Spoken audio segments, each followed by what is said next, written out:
cuidado para não queimar etapas, cuidado para não estressar sua criança, né? Ao outro lado também, cuidado para não deixar a criança sem estímulo. É equilibrar, é saber que a criança ela tem o tempo dela, é saber que a criança necessita de muitas intervenções nossas, como adultos, né? Então vamos ver essa outra parte aqui, ó, respeitar o tempo da criança. Cada criança tem seu tempo, a gente não ouve isso? Calma, né? Começa a andar, a gente fala, nossa, mas o da fulana já tá andando, o meu ainda não tá andando. Ah, o da fulana já tá falando, o meu ainda não tá falando. A gente compara, né? E isso não é bom a gente comparar, porque cada criança é única. Cada criança aprende no seu tempo. E isso é uma regra, né? Isso é fato, como a gente diz, né? Então, essa mesma ansiedade que a gente tem da nossa criança engatinhar, da nossa criança começar a falar, da nossa criança começar a andar, né? A gente também tem essa ansiedade para nossa criança aprender a ler e a escrever. Então a gente fica comparando. Ah, mas o da minha amiga já lê, já escreve, o meu ainda não, tá na mesma sala, tem os mesmos estímulos. Por quê, pessoal? Cada criança tem o seu tempo, a gente precisa respeitar esse tempo, né? A gente vai dando os estímulos, a gente vai fazendo as nossas intervenções, mas também respeitando, não é verdade? Então, essa mesma ansiedade que a gente tem da criança engatinhar, falar, a gente também sente no momento da criança ler e escrever, tá? Também a alfabetização não é diferente e também é preciso levar em conta o interesse dela pelo universo das letras. Tá? Então a gente tem que levar em conta isso. Que ambiente eu proporciono? Eu tenho livros na minha casa? Eu leio perto da minha criança? Nós somos exemplos, não somos? Então se eu leio, se eu mostro para minha criança que a leitura faz parte da nosso dia a dia, nossa vida, a criança vai ver aquilo com um outro olhar. Ela vai falar, nossa, é interessante, minha mãe precisa estar sempre escrevendo alguma coisa, lendo alguma coisa. Então, nós somos exemplo. Que exemplo estamos dando para nossas crianças, tá? Então, tanto faz se esse interesse da criança surgir com 3 anos ou com 6 anos.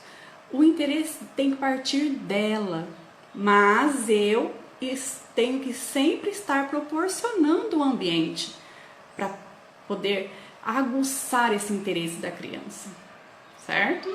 Isso mesmo, Rose, o exemplo arrasta, exatamente. Nós somos exemplo. A nossa criança aprende muito com nós, com a gente, né?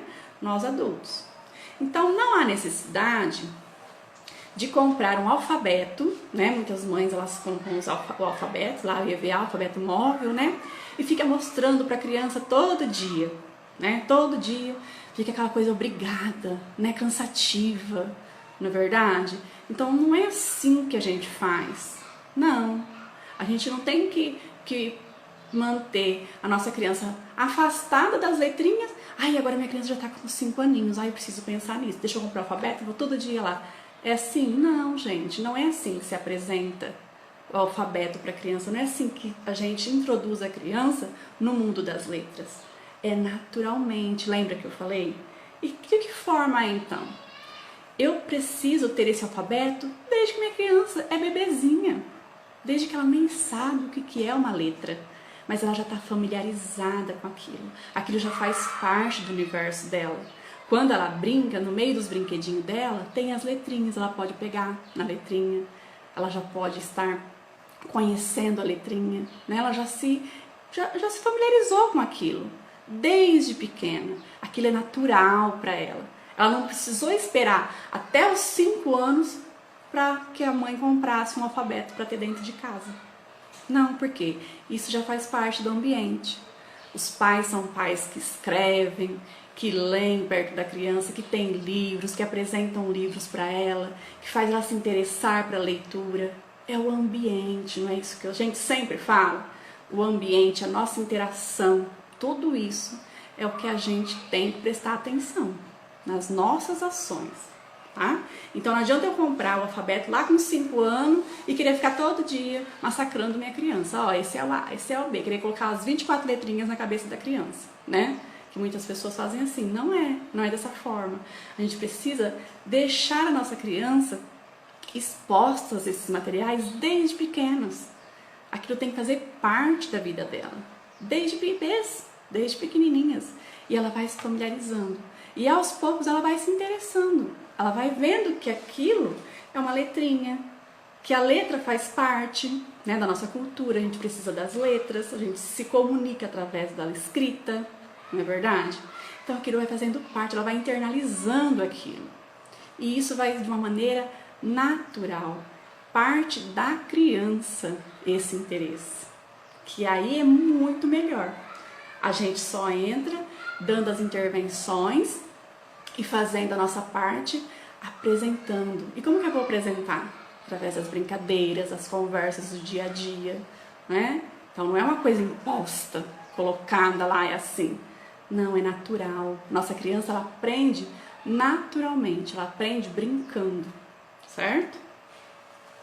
Então, essa é a diferença. Deu para entender, então, a diferença entre o forçado e o natural?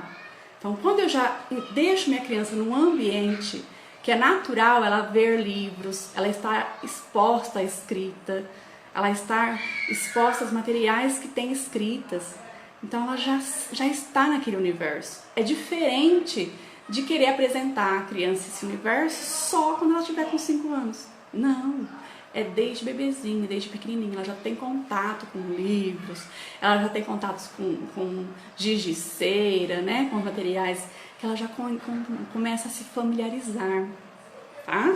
Então a gente tem que prestar muita atenção nisso, entre o que a gente força e o que a gente deixa por natural, porque o forçado nunca dá certo. É o natural, é a criança aprender espontaneamente, a criança ter um ambiente adequado para ela aprender.